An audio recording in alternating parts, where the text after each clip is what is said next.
La ville de Marseille peut être fière d'avoir un tel outil pour le tourisme de congrès. C'est un bâtiment historique du 19e siècle, mais qui a su se moderniser pour se transformer, puisque c'était des bureaux avant, se transformer pour faire que nous ayons un grand lieu pour les congrès. Alors nous avions déjà l'amphithéâtre avec 900 places. Aujourd'hui, eh bien, nous avons dans la salle dans laquelle nous nous trouvons 300 places. Et vous pouvez vous en rendre compte, eh bien, cette salle a retrouvé tout son cachet.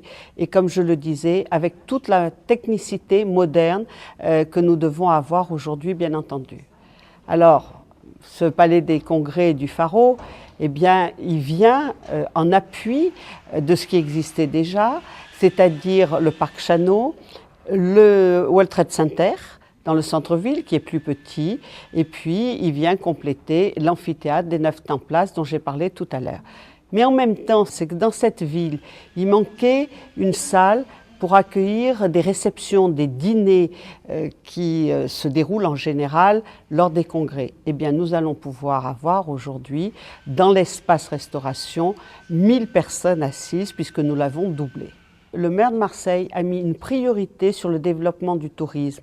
Pourquoi? Parce que ça abonde dans l'économie, que ça crée des emplois et donc avoir un tel outil, eh bien, ça nous permet de développer ce côté du tourisme. Ça sera plusieurs manifestations qui pourront avoir lieu en même temps sur plusieurs sites et en même temps, nous l'accompagnons avec le privé par la création de chambres d'hébergement hôtelier. Donc tout ça va ensemble et vous voyez, Marseille se transforme, Marseille se modifie, Marseille va devenir une grande métropole du tourisme.